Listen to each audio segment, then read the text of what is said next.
All right, hey kids, this is Small Axe Talks, episode 3. I'm here with my father, Mark McIlvain, the one and only. We're just going to kind of talk, kind of bullshit a little bit again. So I want to kind of gear this a little bit more towards millennials or younger people. So if we could I just wanted to start out, you went to college in Nebraska, University of Nebraska, right? I did, yeah. Okay, so can you tell me, after you graduated high school, and you moved, it's in Lincoln, right? In Lincoln. Well, Okay. yeah, I went to high school in Sydney, Nebraska, actually, which is a little town in the western part of Nebraska, about 60, it's a little farming community, 6,500 people or so, and then went to college at UNL, which is in Lincoln, yeah. So why did you go there? Was it just the easy route?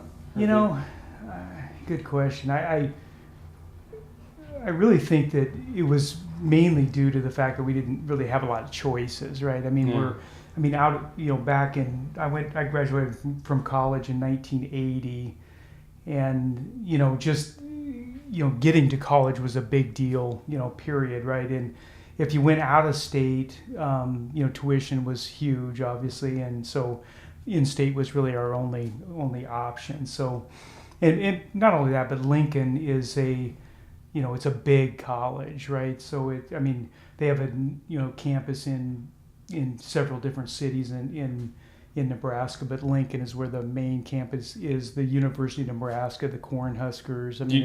It's a big deal. Do you know how big it was, like roughly around when you were there? Number of students today, I'm taking a wild guess, but I think ASU is. Oh, ASU's fucking It's like 20-some thousand. It's not far behind that. Really? I mean, yeah, I'm guessing it maybe between 15 and 20, but it's a big school. Okay. So when you I guess enrolled in, were you just starting out? Were you taking just basic college courses, or did you kind of have an idea of where you wanted to go? And then what was your living situation like? Yeah, like most college kids, I had no idea what I wanted to do. Just coming out of high school, and back in those days, I think it was more of just the getting out of the house, Yeah.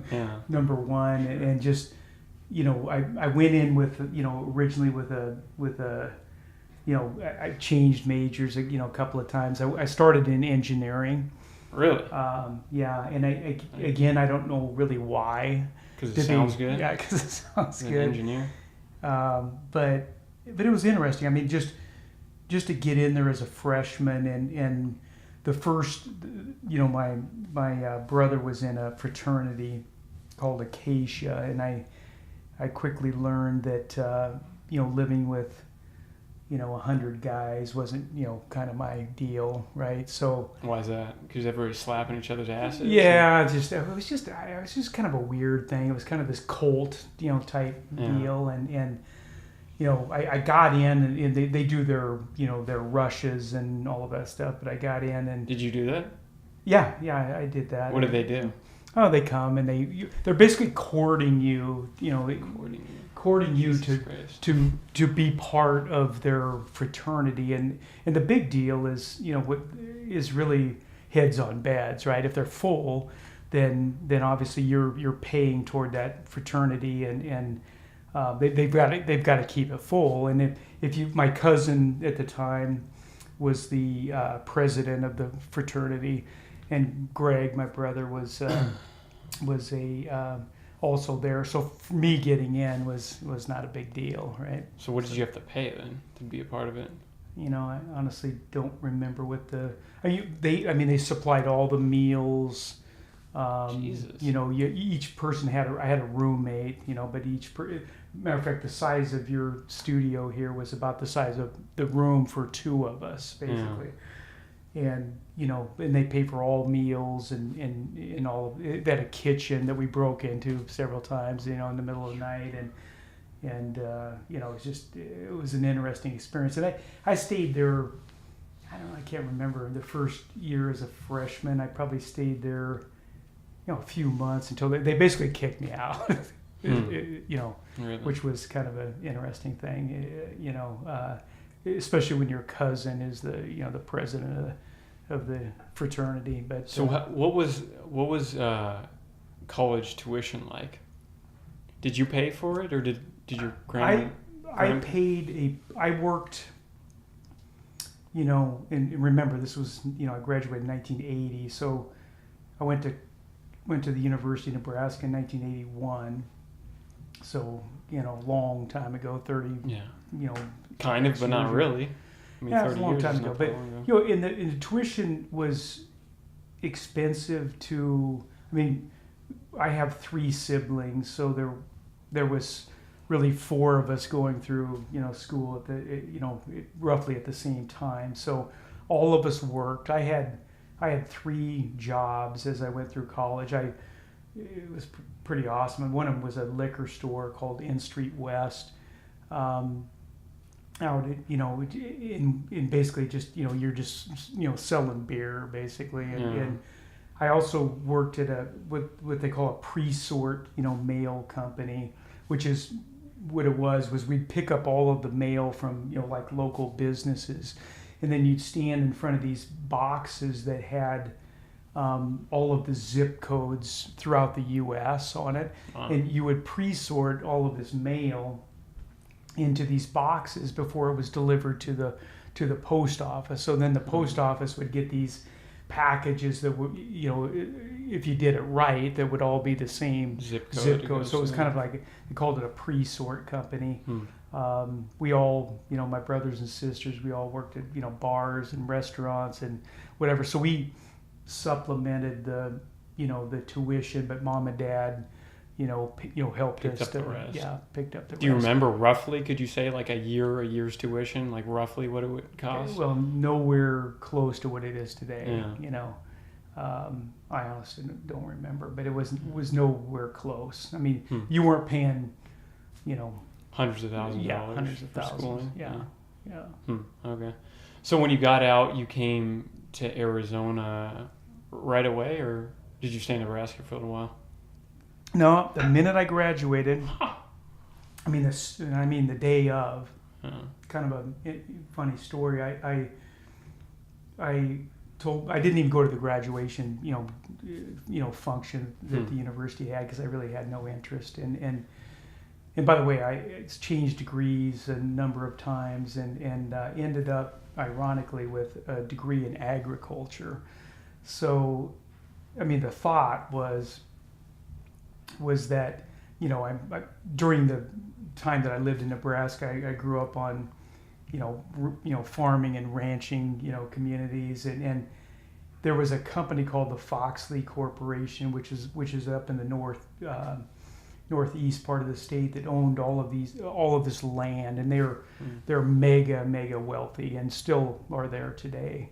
But they ran all these center pivots because it's all corn country up there, so it's very sophisticated, and you can make a lot of money, in this business. So that was kind of my thought. But quite frankly, by the time I graduated, now I'm, early 20s.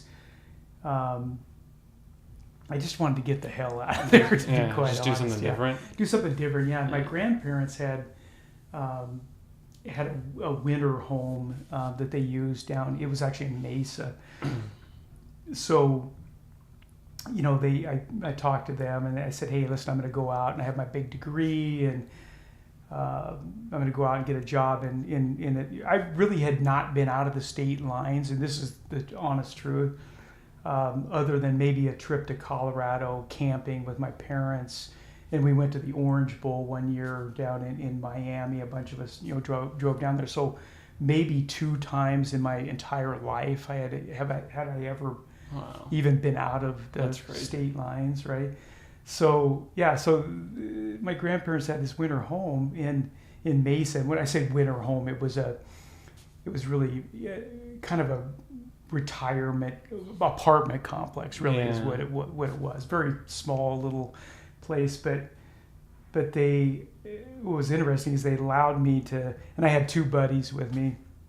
Or was there 3? I think, two of us, 2 other guys, that we decided to drive down. And by the way, we're out of college and we're going to go take over the world. And, we came down here and they allowed us to stay in this quote winter home in Mesa until they came down. So that's what I did. I had a Chevy Citation. Wow. It was black with vinyl interior. This was in May, so it was 110 degrees, and had never been to Arizona. So get down here and really no idea what I'm doing. So that was. So what did you think when you first got down to Arizona then? Seeing palm trees and for the first time other than the Miami trip, and we were in heaven. I mean, it was we're free and. So this was in the early 80s? Early 80s, yeah. So what was it like then compared to how it is now? Well, let's put it this way. Belt Road was a dirt road. Yeah. So... That's crazy. Yeah, I mean... In the 80s? In the 80s, yeah. Damn. Yeah, Bell Road was a dirt road. So if you got to Bell, which is now... You obviously know where Bell is. I mean, it kind of feels like it's in the center of the city, so to speak. But yeah, Bell was a dirt road. So you got to Bell that far north, you're in the middle of nowhere, basically, all desert. So yeah, the changes that I've seen over the last, 30 some years have been amazing. Wow, that's crazy. So I want to talk about, you've been, when you came out to Arizona, long story short, you got involved in the, what would you call it, the apartment management business, or I guess owning and operating apartment complexes. So I guess I don't want to say this. So when you first got out here to Arizona, I would imagine there weren't an overwhelming amount of properties. Was that like a newer concept in Arizona, or because obviously in like big cities, I mean, for the most part, everybody lives in, if you're in like super densely populated area, you're living in, an apartment or condo. But Arizona, this obviously isn't, you don't have to live that way. So when you came out here, was that like a new industry or? No. I mean, Phoenix, today, Phoenix is, I think, the 5th largest city in the U.S., and, back in those days, it was still a big city, right? So to back up a little bit to kind of, I came out here with I had one, what I called a suit, and it was not good, but, I really thought, as we drove out here, the three of us in this Chevy Citation, in my mind, I was like, wow, I'm young, I'm energetic, I'm smart, I got a college degree, and I'm just going to basically go take over the world. I really believe that, and the rest of us or the rest of the group, I think, believe the same thing. But when we got out here, then reality, basically slapped us in the face, right? Why? Which was the job market? Yeah, I'll give you a quick story. One of the things that we did is we went to an executive placement firm, right? After I couldn't get a job, right? Yeah. Remember, money's tight. We're running out of money. So I'm applying, different places, and I just can't get a job anywhere. And nobody's going to hire me, right? I've got an agriculture degree. What does that mean? But I'm sure back then, at least just having a degree was a real positive thing, right? I would imagine. Yeah, I'd say yes and no. Yes meaning, you showed the commitment to go through and get a degree from a major college. But again, it's an ag degree, right? And so you're, unless it correlates to that degree, to give you an example there, I didn't even know what an executive placement firm was at that time. I don't even know what that is. Well, I've never heard of it before. Now I use them all the time in my business, and they basically are headhunters, for people that in certain industries. So I'm in real estate. We use executive placement firms all over the country, when we're searching for. For talent, basically, right? But anyway, we showed up, I got my shitty suit on, and I showed up, and I'll never forget this. I mean, the guy that we met with, I mean, he's because all three of us showed up, and he's like, like, I can't help you. Yeah, I basically can't help you, and why are you wasting my time? And I remember getting into the elevator that day, and I'm like, wow, I'm just way over my head here with this. Wait, so you walked into? We set an appointment with. How did they even? Just out of college? That's enough to get you in? Well, I think the guy.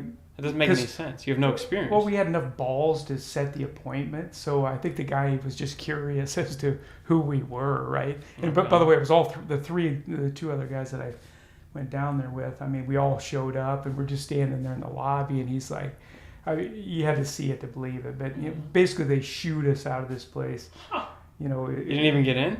No, we got in, and we sat down with them, and they quickly learned that we're a bunch of idiots, and just basically threw us out of the building. But so you kind of fast forward. So I'll tell you a quick story. We had $600 between the three of us, which back in those days was enough to survive because we're not paying rent. We're staying at the grandparents' place, and so we thought that's gonna last us quite a while, right? I mean so one night, it was a Friday night, we had all of our money in a pool on the table in this place, and it was like $600.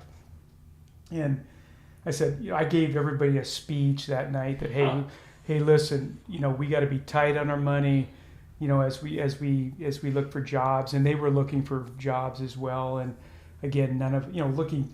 Back in those days, remember, not really on the internet. It was newspaper. You're looking in the newspaper. You're crossing off stuff. You're highlighting stuff. You're sounds much nicer. Trying to apply, trying to apply. But anyway, I saw this ad, and I can't remember the name of the place, but it was some big bar basically, and they had this weekend special on margaritas or whatever it was, and we decided that we're gonna go down and treat ourselves to this. Long story short, we went down there, and 2 a.m. we get thrown out of the place, and it basically burnt through that entire $600. Jesus. So now we're down to zero, right? And that's not good. Yeah, so I wake up the next day. The two people that came with me on this trip both said, hey, listen, I got to go back home. I mean, I have no money. Really? Wow. Yeah. So we're all just sitting there. And I said, I'm not going. I'm not heading back. I said, I'm going to find something. And eventually one of them, a gentleman that lived, or a friend of mine from Sydney, where I graduated high school, if I remember right, I think his parents wired some money to him or something. Somehow he got some money and said, all right, I got to go back, right? So finally I said, I'm not going. And I saw this ad in the paper that said free apartment. That's all it said. Just free apartment. That's pretty sweet to start with. Yeah, so I said, hey, I need a free apartment, right? So I went down there the next day. It said show up at 7 a.m. I was there at 6 a.m. And it was an apartment property in Phoenix called Fox Tree Apartments on McKillop, if you know Phoenix, McKillop's and Scottsdale Road. It's now, the name has changed now, but I remember walking in, and again, I'm wearing my shitty what I call a suit that I have, and I walked in, and there was this tattooed, like, Navy guy, sitting in there, and he said, he goes, what are you here for? And I said, well, the free apartment. He goes, what are you talking about? And I said, well, I saw this ad, and I showed it to him, and he's like, get out of here. He goes, we're trying to hire maintenance people for this apartment complex, right? So he basically the guy literally got up and basically threw me out of this place. So it's like 6 a.m. So I went back to my Chevy Citation, and I was sitting in the parking lot. And I was like, all right, well, I guess I'm going to have to go with the rest of the group, and we're going to have to, find enough gas money to get back to Nebraska and just, go, right? Mm-hmm. So finally I sat there long enough, and I thought, you know what? I'm going to go back in and talk to this guy. So I went back in, and, he had the reading glasses on, and, he was sitting there, he goes, he looks up and he's like, "You again?" And I'm like, "Hey, listen, here's the deal. I grew up on in a farming, ranching community, and I have a lot of mechanical background. I said I don't know shit about apartments or whatever it is you guys do, but I'm a pretty quick learn, and give me a shot, man. I'm a hard worker and whatever." So he finally took his glasses off and he said, I'll tell you what, you show up at 5 a.m. on Monday morning, and we'll see what you can do. So I walked back out. So now I've got my quote free apartment, and I think when they started me on Monday, I think if I remember right, it was $800 a month plus a free apartment. That's not bad. I mean, the free apartment being the main huge bonus. Yeah, and it was furnished. Yeah, that's fucking awesome. Yeah. So how long did that last, the free apartment thing? I worked there probably a year.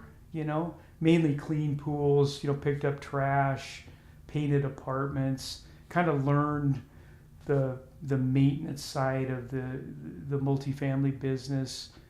So how many? I mean, like I said, comparing it today versus then. I mean, how many communities were there?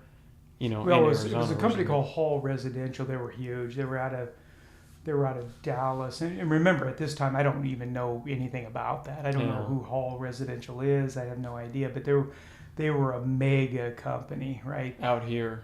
Well, not just here, but across the country, right? They were huge in Texas, huge out here. I mean, they owned, it was all the tree, fox tree, palm tree, all the tree apartments. They probably owned, 20 plus deals out. Are they still around? No, they're long. What was the name of it? It's called Hall Residential. What happened? You just sold to another just company? These companies come and go and sell. And so they were kind of the major player here in Arizona then? They were one of them, one of them. And again, I obviously didn't make my decision based on that. I had no idea. I mean, it was a free apartment, right? Yeah, That's all I knew, right? So how do you, since you've been in the industry now for how long? 30 plus years? 33 years, yeah. So where do you see it going in the future? Because obviously in Arizona right now, you look around and they just keep building and building and building apartment complexes, and I'm sure it's like that all over the U.S. And we talked about this; they're not building as many or any, home residential, suburb type communities anymore. Right. It seems like it's more the building that's going on is apartments or condos. So where do you see that going? That's a great question. I mean, we study that every year. If you look at Phoenix right now, there's about 10,000 units under construction, apartment units under construction right now, about the same last year. Any major city has a big amount of apartments. So, I mean, there's no real crystal ball out there, but going back to your original conversation about millennials, I mean, everybody's got to have a roof over their head, of course, right? Yeah.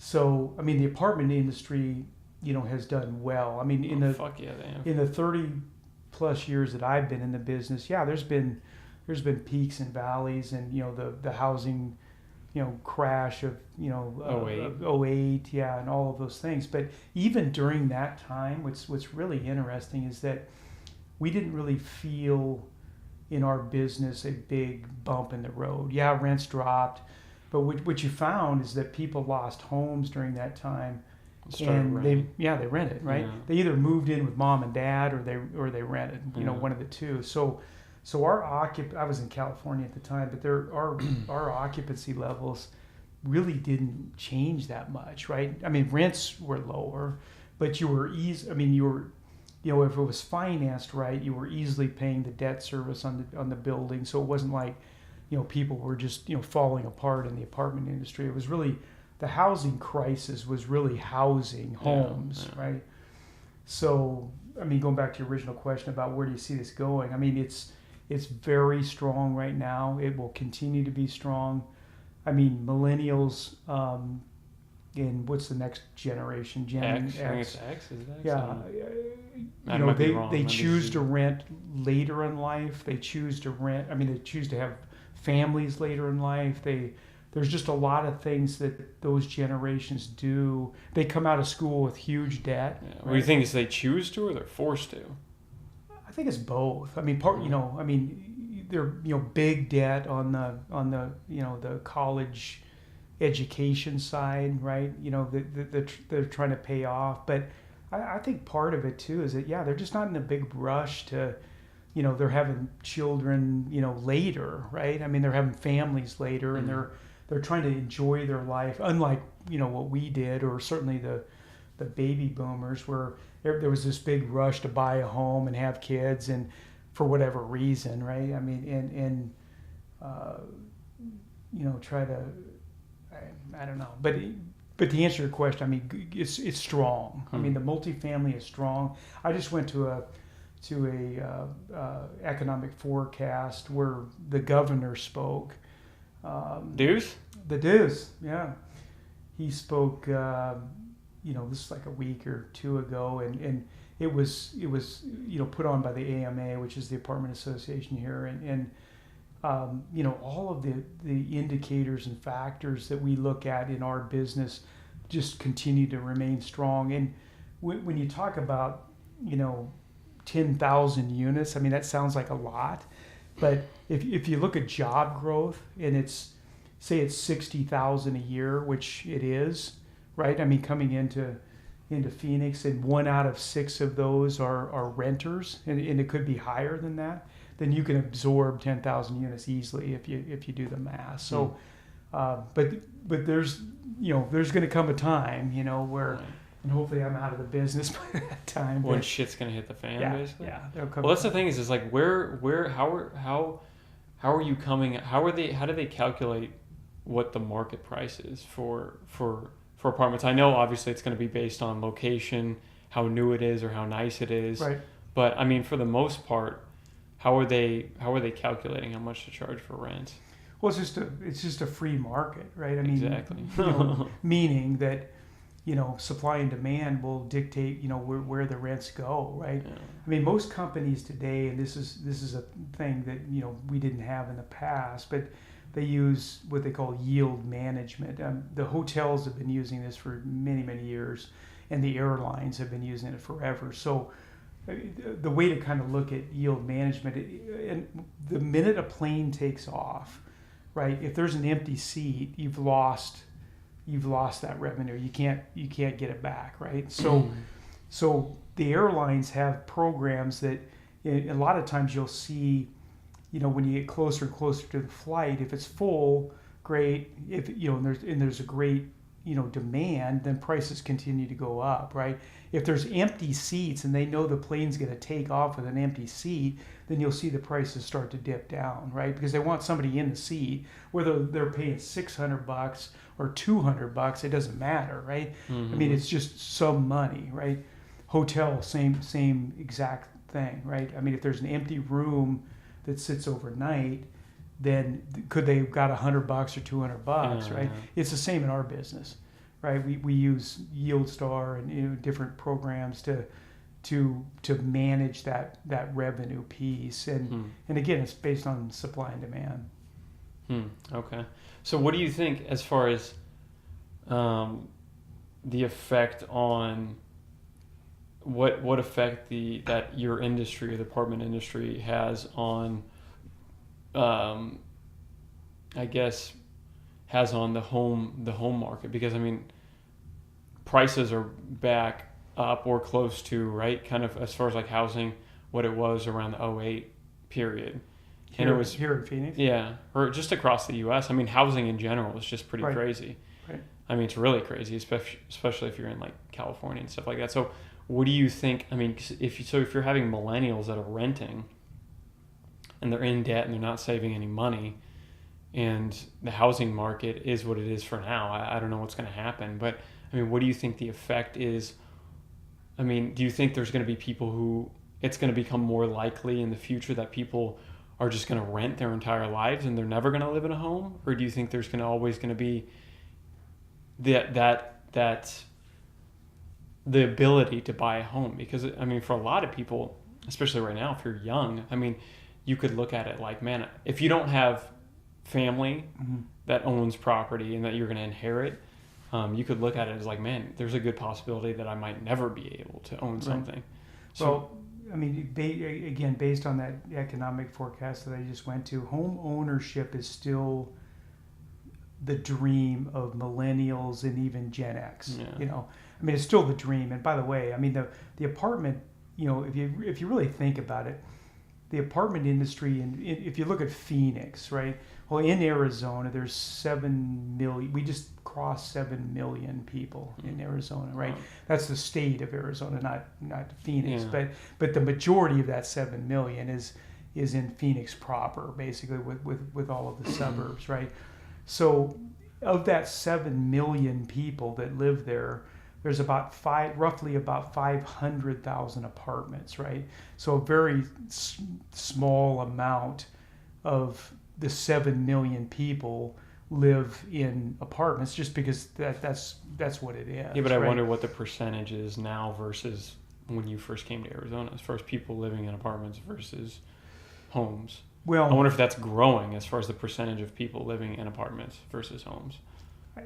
That's a good question. I mean, because I don't know between 1980 and 2018, you know what that percentage is. But let's put it this way: they're building 10,000 a year, and they absorb that like that. I mean, it's it's so the 500,000 apartments that are out there, it could be 600,000, it could be 700,000, and probably still maintain what's going on.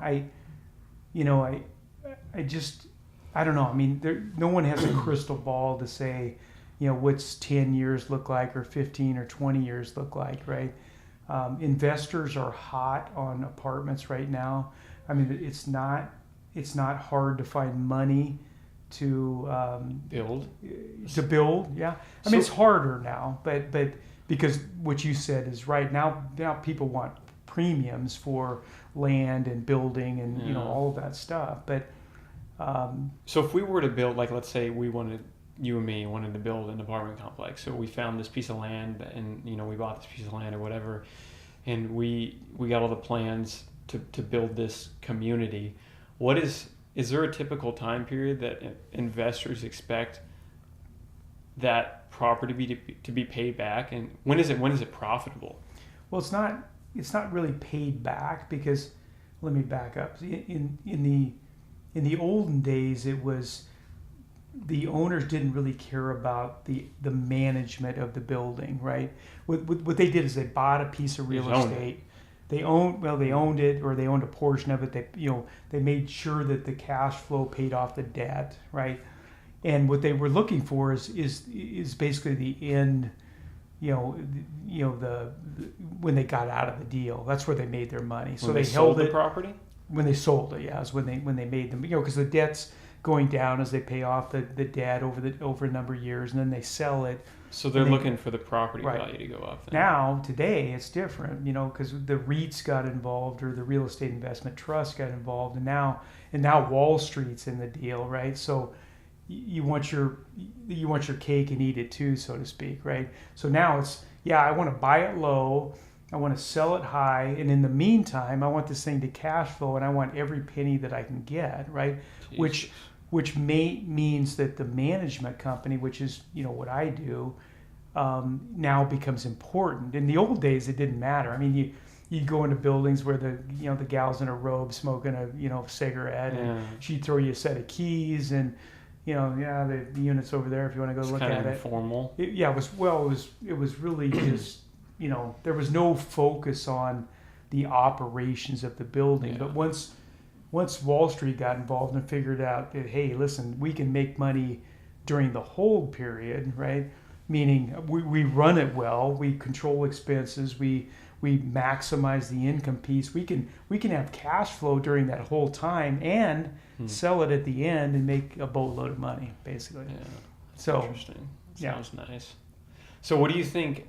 How does do you guys deal with like low income housing, or what do you think about, because the housing is a huge issue in this country. So what do you think about, I mean, homelessness is growing.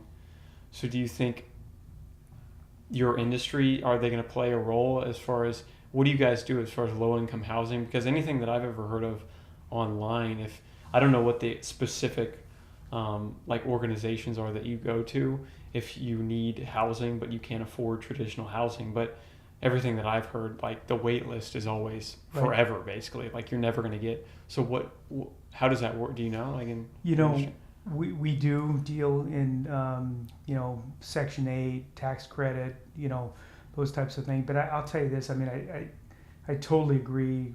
With what you just said, is that there's not been enough incentives in this country, as long as I've been in the business, to move people toward more affordable housing, right?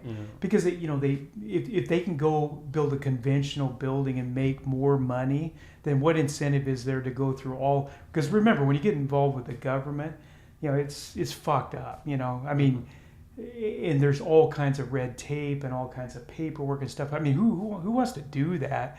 If I can go do a conventional thing just and make not a bunch of money, and just make a bunch of money, you don't have to deal with, right? But yeah, we do have, and I've dealt with over the last 30 years a lot of affordable housing, a lot of tax credit, housing, and the reason why you get the tax credits to the owner is because it's affordable, right? But I can tell you right now, and you already know this, I mean, there is not near enough, and this has been a topic forever, there's not near enough affordable housing, not only in Phoenix, but in the U.S., just in general. Well, whose responsibility is that, though? Is that the government's responsibility? Is that private businesses' responsibility to house people who can't afford? Because that's the thing, it's like, if the market is not providing enough decent paying jobs to pay for the housing and rental market, then whose responsibility is it? Because right now, basically, we just let people die in the streets if they can't afford somewhere to live. Well, and it's only getting worse and worse and worse. Right. So it's like, who? I would put it on the government. I would, because I'll go back to what I just said. If the incentives are that I can make more money on the conventional side than I can on the affordable side, then that's where investors are going to go. Yeah. That's where Wall Street's going to go. Well, obviously right? not. That's not. Well, I'm just saying that, if there's more incentives on the affordable side from the government, right? This is HUD, if there's more incentives on the affordable side to move in that direction, big incentives, then you're going to see people shift in that direction. That's just the way it is, right? But that's never happened, not in the time that I've been in the business. That's interesting. Huh? Yeah, you're right. It's screwed up. Well, that's the thing I don't get is it's like I just don't understand why, why people would want a bunch of homeless people because because people are greedy. Yeah, I know, but if you're homeless, you look at places like L.A. and Seattle and Portland and stuff like that, and San Francisco. It's getting so bad now that I saw something the other day, an article that they have an app now where it shows where all the human fucking feces is all over like San Francisco and cities like that, so you can avoid it. So it's like this little app and a map pops up and you can see there's shit all over the place. But there's people literally. Well, you live there. Degenerates right? In the street. Yeah, I know, but it's like, why do we let? That's like living in a house and shitting in your living room, but then keeping your bedroom nice and clean. It's like you're shitting in your own fucking house. Why would we let our cities become pieces of shit? Well, that's a great question. To me, it goes back again to what I said. It's where is the incentive, right?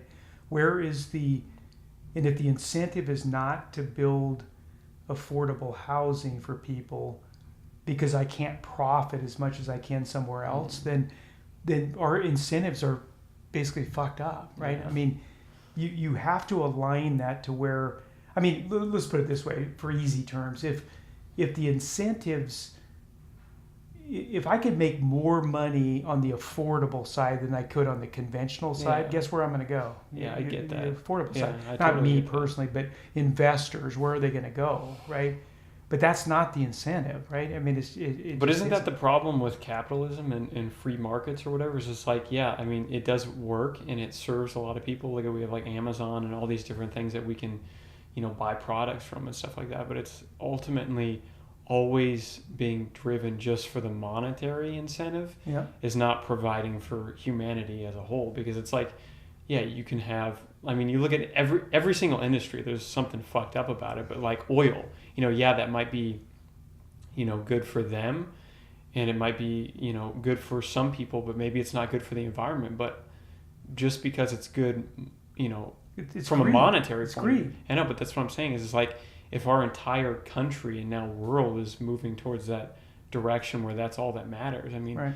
it doesn't take a rocket scientist to see that that's. Well, I gotta tell you, fucked up. growing up in this business you're absolutely right. I mean, growing up in this business 30 plus years. I mean, hindsight is 20/20, but now that as I turned 57, this month, I mean, as I look back on it, yeah, I mean, there's a lot of things that you think should be done differently, but I'm actually a baby boomer, born in '61, so I'm on the kind of the tail end of that whole baby boom generation, and I got to tell you, I mean, at least in my opinion, we didn't really think a lot about that, right? I mean, we were just just doing. Yeah, just doing. Succeeding. We're succeeding, trying to make money, succeeding, but there wasn't really a lot of thought, at least the effects.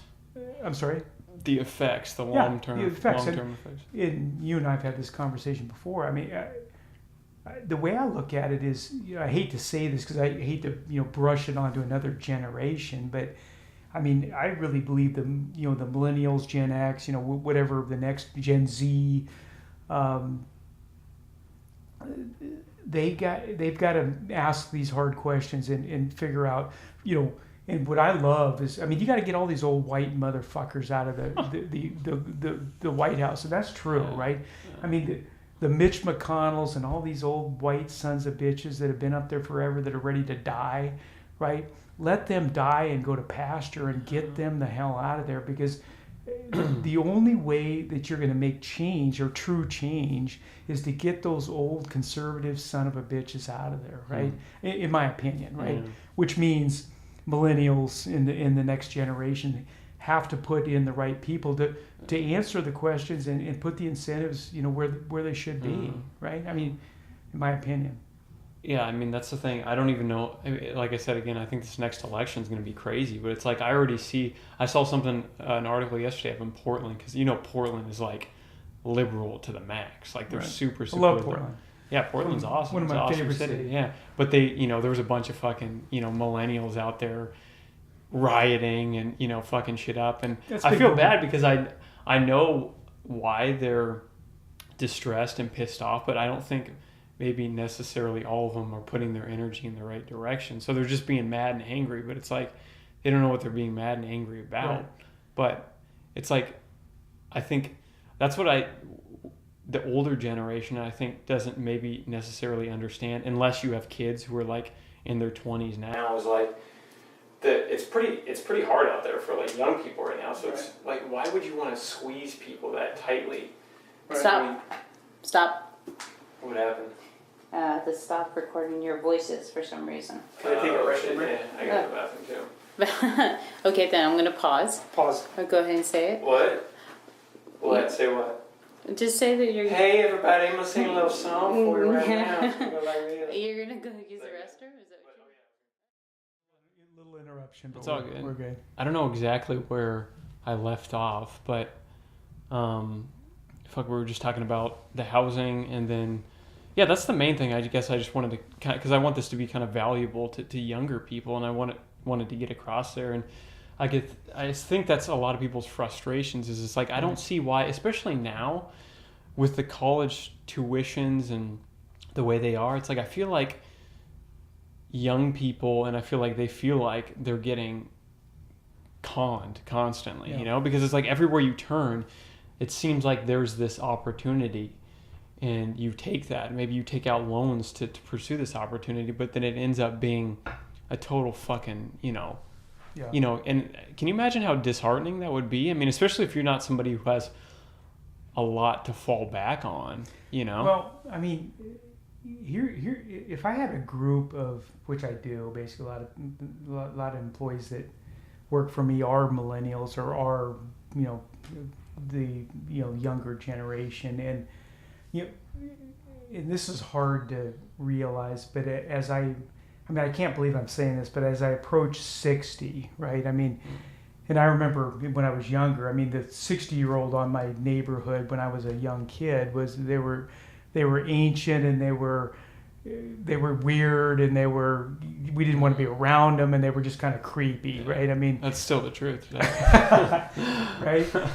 Still applies. Well, maybe it does, right? And but I guess what I've learned, as I've gotten older, is that I think is important that the younger person, and certainly that I didn't understand, was that we're on this earth for a short period of time, right? I mean, there's certain staples in life that you need, right? I mean, we created this whole money thing, right? Or the economy. The economy, we created that. We created Wall Street. We created the Federal Reserve. Everything. We created all this stuff, right? We come from hunters and gatherers that basically created all this, the World Wide Web and all this crap, right? And I honestly think that, if you really get it into your head that, there's nothing wrong with renting, right? People, I would have no problem renting. Well, if I think it was there's still fair, still that stigma out there. Oh, you don't own a house, you rent. I don't think so anymore. Not as much. Well, not as much, but that's the way it's always been. And you need to have a roof over your head. You need to have food. You need to have certain things, right? But we're all going to die, and I got. Geez, if everything goes right, I may have 30 years at best, right? So the way I look at it, as you get older, and I almost wish I would have realized this, at a younger age, is that just live life, right? I mean, don't get too concerned about, if you can build some wealth, and whether you're renting or you own a home or, whatever it is, just live life, right? Yeah. I mean, don't get so worried about, what do I own? Because you don't own anything, right? No. At the end of the day, when you go into the ground or, whatever you decide to do, you don't own anything, right? Yeah. You're just borrowing this stuff during the time that you're here. That's it. Well, I think in our society, though, we're so heavily, conditioned to go to the out, the outer perspective of life, not go within, but, go. You got to have a big house. You got to have lots of cars. You got to be able to travel and do have all these different experiences. But even I see it now, and that's the super interesting part about the internet.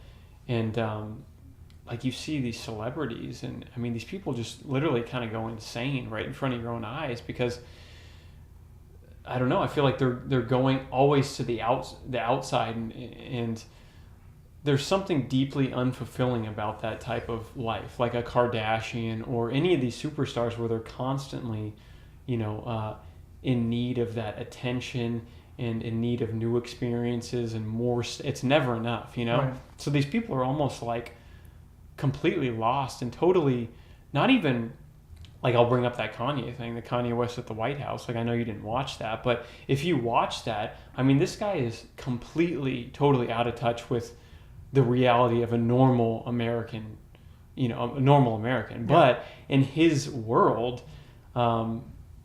that's kind of how people like that operate. I mean, when you get that wealthy and you get around all those people, celebrities and all these people hang out with each other, and it's like fucking totally bizarre. I agree with that. I mean, first of all, I don't give two shits about any celebrity, period, right? But a lot of people do. That's the problem. I know a lot of people do, and they follow that crap. And I for the life of me, I don't understand why. Because just like I say, I mean, the old adage that money doesn't buy you happiness is absolutely true. I mean, does it buy you a little more comfort and whatever? Yeah, it does. And you need certain things. But I'm telling you, I bought 2 mega lottery tickets tonight, and I never buy them. I never buy them, right?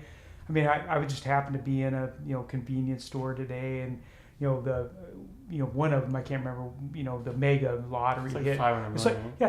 It's $500 million, right? You know, and I thought, yeah, what the hell? I mean, it's just, so I buy a $2 ticket, right? But of course, I don't know what the hell I would do if I won the damn thing. You know, I mean, I think that whole thing's a fucking scam. well, it's probably is a scam, but my point is this: is that to go through life and have what you need and not more than what you need, I think is the real balance. And to me, it comes down to, to health. That's number one. Health is number one, right? I mean, health and mental health too, not just physical health, because I think mental health is a huge physical, issue. mental. I mean, move, walk, do things that, be out in the outdoors, right? I mean, I'll guarantee you this. I mean, I may not retire for another, 10 years or, whatever it is, but I'll tell you this, when I do, I mean, I don't need to be around, 7 million people. I don't need to be around, I mean, all of the hype and the traffic and the smog and all this stuff. And maybe that's just a part of getting older. I don't know, but I'm just tired of it. I mean, I've lived in the biggest cities, Houston, Newport Beach, all over the country. And it's just draining, and quite frankly, you just get tired of the machine, I mean, you really do. Yeah, well, that's the thing. It goes back to we've created this whole system. So it's why would you? Joe Rogan says this all the time. He's like, I want to be surrounded by as little losers as possible. So it's why would you not create a system? Yeah, I get the whole thing about you want to make as much money as possible, but if you're choking 90% of the population to do that, and you're making people fucking miserable and drug addicts and all sorts of crazy shit, then is that really worth it as a society? And if a society continues to do that, then in my eyes, I mean, they deserve to. If you're that foolish, you deserve to go down, because it's did you ever see that movie The Big Short with Brad Pitt and Steve Carell? And it was about it's a really fucking awesome movie, but it was about the Wall Street and the banking industry and how they basically almost brought down the world economy in 2008. It was literally that serious. They almost fucking crashed the world economy. Right. Literally. This isn't fake. And what ended up happening is the taxpayers bailed these people out. But it's where is that going? I mean, if you look at how we are now, have we learned the lesson from that? I mean, it doesn't look good. We obviously haven't learned. And I'll tell you, if you look at history, I mean, and I've talked about this too. When does it become a full blown revolution, right? I mean, when and you've seen this in time over, just in history over time, to where, the majority of the population, if they can't survive, I mean, if they literally can't survive and they're living on the streets, which I think is happening right now, then there will be a time where there's going to be a correction. Shit's going to hit the fan. Yeah, absolutely. And to me, it goes, growing up as a baby boomer, or at least at the tail end of that, where, remember, in our day, it was farming and ranching, and it was small time stuff, right? It was growing your own food and vegetables. It sounds awesome. It was awesome, And by the way, it was, I mean, what you see when you watch some of these older movies where it was a family, the businesses that you worked with, and you've heard the old gold watch when you retire, and all of those things happened, right? Well, that's the problem. My dad, who worked in many businesses, but I think he would say that it was different back then, for sure. And he owned his own business for a while. He did did a number of different things, but people, I mean, they'd have barbecues on the weekends, right? I mean, where the company's there, and it wasn't because they sent out a flyer that says you have to attend this, right? Because we have to check a box. They wanted to. Yeah, they wanted to be there. I mean, these were the people that they hung around, that even outside of work. I mean, today, do you see me hanging around people that I work with? No, not at all. Well, I think that's another depressing part about the reality of America today. Is it's I think a lot of people are trying to get, hence stuff like this. They're trying to get that void filled through the internet because they're not having quality relationships in their real life, Right. and in these companies, for the most part now, I mean, they're used to the fact that they're going to turn and burn through people, and that's just how it is. You know, I mean, there might be a small tight-knit group up at the executive level, but for the most part, everywhere else, I mean, it's like, but there's not a shortage of, I mean, there's plenty of, especially with how many young people are entering the workforce. I mean, there's plenty of new people to fill a spot. So it's like, what incentive does a company have to give a fuck? Right. Well, I mean, I kind of go back to the comment I made earlier, where get rid of the old white motherfuckers. I mean, get them out, right? Well, I think a lot of people would like to, here's the but good they news. fucking are holding on with Well, their here's the good nails. news. They're all going to die, Yeah, right? thank God. And there's going to be a bunch of them that die, you know, including our president, who's 70, whatever, right? That are just going to be wiped out, right? So you're going to have that window of opportunity, and hopefully, you know, the things that we're talking about and the, you know, the housing crisis and It's the common affordability sense, and though. all of that stuff can be corrected. It can be corrected. We're the most powerful country in the world by far. Supposedly. Well, we really are. I mean, our economy is huge, and But for who? well, For if you turn that and look at the U.S., you know, and not the world, right? I mean, we can easily take care of the people that we have here, right? I mean, but the problem is everything we do is unsustainable, even the way we consume. I mean, I saw something that like a fact, like a little snippet that if the 7 billion whatever population of the world wanted to consume the way Americans do, you would need like it was like 6 or 8 like planet Earths to supply that demand. So the way we consume is totally unsustainable. You know, so I mean that's a huge fucking issue right there. Is it's like and if we can do it, and I think it's going to be a huge gift, all these older generations dying off. But I mean, especially the scary part is the environment. You know, and it's like the damage that we've done in just 100 years is like fucking insane, Right. Totally insane. So it's like the amount of work that's going to have to be done, and the heartbreaking part about that is if you know that as a millennial, and every day that goes by, it's just like keeps getting worse and worse and worse. And I feel like, I don't know if you've seen, but it's like the articles that keep coming out keep getting more dire and dire from these scientists. It's like it used to be like, oh, you know, we have 100 years to you know, diminish whatever this amount of CO2 emissions. And now I just saw something recently. They're like, yeah, if we don't, by 2030, if we don't curb our emissions to like net fucking zero, like the planet's going to be a fiery hellscape by like 2100. Right. Yeah, and I've seen the same thing. Matter of fact, I just saw another one, you know, recently too. And you're right. That's scary. You don't know what to believe or not, you know, believe, but especially when Republicans are denying that climate change is even real. Yeah, I'll tell you this. I just, like I said, I mean, I just keep going back to the fact that I cannot wait. I mean, I wish Bernie Sanders was, you know, in sitting in the president's seat. I really do. I think he could have made a change and moved things in the right direction. Maybe but it's going to take your generation and the younger generations to get, you know, people up there that understand what's really going on, because the greed factor has been going on for so long that it's just unbelievable. Most of my life, right? And it is definitely time for changes. And here's the good news, and I'll say it again, is that all those sons of bitches are going to die. I mean, they are. They're going to die. Yeah. Most of them. I mean, look at Congress right now. Look at the Senate. Look at these old bastards. Are, you know, 100 years old. They're all going to die, right? So vote, get the right people in there, and do what needs to be done, right? I guess we didn't do such a great job of that, you know, the way I look at it.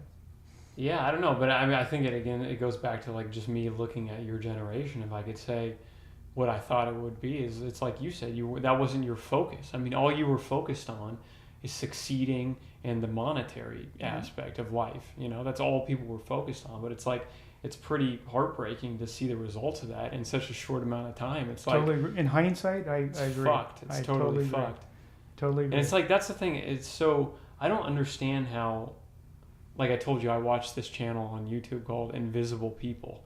And this guy goes around not only all over the U.S., but all over the world, and does just like little 15-minute interviews with homeless people. And it's really interesting to see because, yeah, the majority of them, they have some sort of mental, there's something going on there that's just not quite right. But it's like just the fact that there's a lot of them that are very kind souls. You can tell these people are not violent, fucking criminals or anything like that. Right. And we let these people just die on the streets. And it's like, what type of society does that? You have here in Arizona, many places, Seattle, very extreme wealth and then extreme poverty. And you have people driving by in a fucking Rolls Royce. It's just that, what does that say about us as a country? That cannot be good. Well, yeah, it doesn't say a lot in my opinion, but I think it goes back to what we talked about, just pure greed, right? How many toys can I have? How much shit can I have? Can I have a bigger house? Can I have a helicopter landing on my roof? That's what's been ingrained into a generation, basically, right? And you're right. The guy on the side of the street, that's not my problem, right? I'm over here worried about my family and my private jet and all this other crap, right? It's just pure greed. Well, I think that's why another reason too, when it goes back to like why people are so unhappy, it's like if you have a society where everyone cares about themselves, what is that going to be like to live in? Right. Or every day you're going out and all the people you're surrounded by or with only give a fuck about themselves and how maybe you could possess or you could help them move forward or how they could use you to get somewhere. Right. That's just fucking awful. That's a hell. I'll tell you, I don't disagree with that, but I'll tell you, I think as I talk to you, we hire a ton of younger generation people, and they all have the same questions as they're working for minimum wage, right? Yeah. And my hope is that, again, as you get rid of the stodgy white bastards, right? And it's not just white bastards; it's just the bastards, extremely right? greedy. The greedy generations. That I think that you have the power in your generation and beyond to change that stuff, right? Now, if you think Mitch McConnell's going to change it, that ain't happening, right? If you think, luckily that guy's, he's got 1 foot already in the grave, right? Thank God. But there's many Mitch McConnell. There's many of these people out there, right? That they don't give two shits about you or me or the guy laying in the street, right? They care about themselves and that's it, right? So again, you have the power to change that. But people like that are foolish because, again, like I said, you don't want to shit where you sleep. Like, if everybody is around you is happy, then that's going to enhance your life big time. So it's like it's a foolish to think like that, to where, you gaining all these things is going to, that's just an idiot. But I got to tell you, I got wrapped up in the same generation, remember? To me, it was, you're successful if you have a house, you drive a nice car. Yeah. If you have kids, they're dressed well. You're plenty of food on the table. You have big Thanksgiving dinners. You do. That was success, right? I don't know if you would say that today that's success. Overindulgence, right? You've been, you've seen it, right? Just looking at you in your work career and seeing the people in the corporate world and even looking at them now, I see all these corporate people going on their lunch breaks. Most of the women are fucking obese. Right. The guys are obese as well, not nearly as bad for some reason as the women, but they all look like they're in fucking awful condition. Well, I'll tell you, that's a whole nother topic for the next segment, but you're absolutely right, because we in our corporate world, they're gluttons. Well, basically. What happens in a nutshell is these people become, this is my opinion, they become scared that they're going to lose their job, right? So the corporations get these people into this little cubicle with a fluorescent light and stuff, and they get them to where they control them, and they're scared to lose their job. Geez, if I lose my job, what am I going to do? And whatever. So what they're doing is they're working 60, 80 hours a week, and they're eating McDonald's, and they're and the next thing, the health is not number one on their agenda at all, Yeah. right? Yeah. So, and that's men and women both, right? Yeah. I mean, you walk through my office or many corporate offices in America, and you're going to see the same thing, Yeah. right? And yeah, it's sad, but it's. I mean, you have to. Each individual, in my opinion, has to take control of that, right? I mean, Definitely. what you eat, how much you exercise, all of those things, right? No one's gonna grab the McDonald's burger from your hand and rip it away from you, right? As you're sucking it down, right? I mean, they're just not going to do that, right? So that's your choice, and unfortunately, we've gotten, like I said, into this whole generation of people that they park in the same parking spot, they go to the same desk, Routine. they turn on the same fluorescent light, and they eat the same shit every day. That's not even living. That sounds like miserable to me. It is miserable. Yeah, it sounds miserable. And then the interesting thing too, I think I saw this when I was watching one of the Netflix a series. Oh man, what the fuck was it called? It was just about how different industries basically like fuck people over. But I thought one of the interesting things was one of them was these two brothers had somewhere in the Midwest, they'd started this company.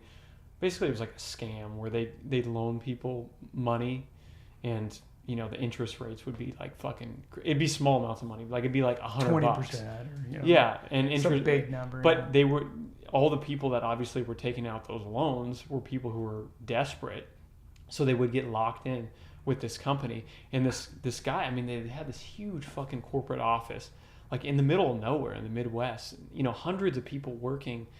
For this brother, these cold two brothers. calling, and trying to get their money back from these people, and these people on the phone are just like, this is criminal, like what the fuck. But it's interesting to see from a psychological standpoint, because they interviewed these people that worked in this company, and they had no issues with what they were doing.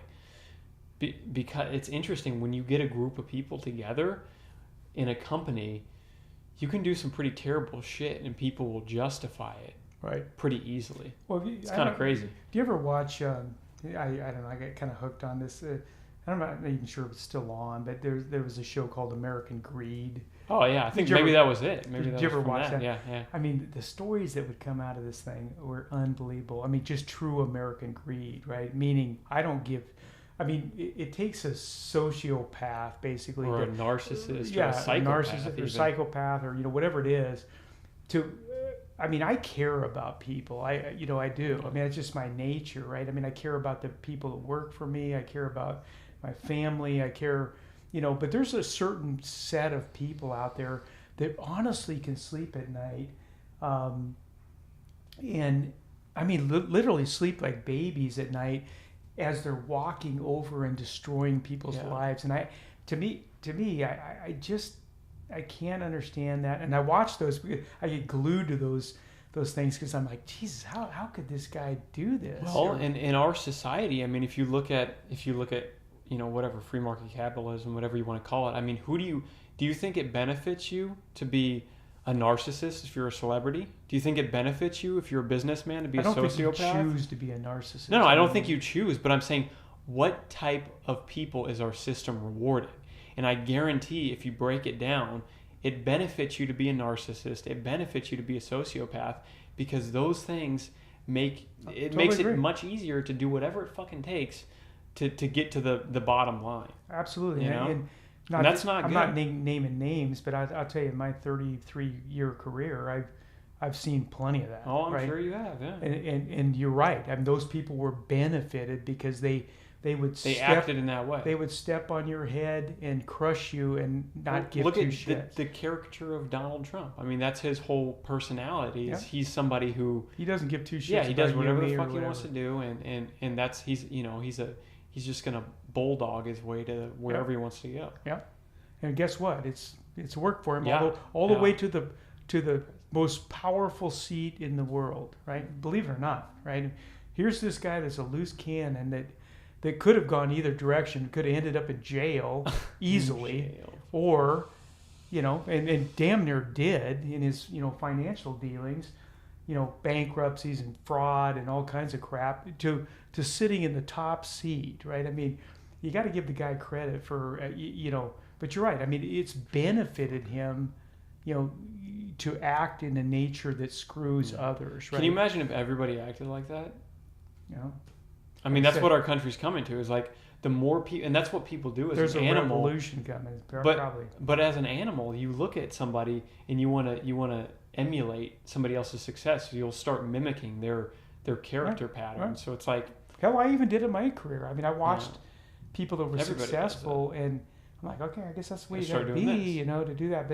But I just never had the, I couldn't do.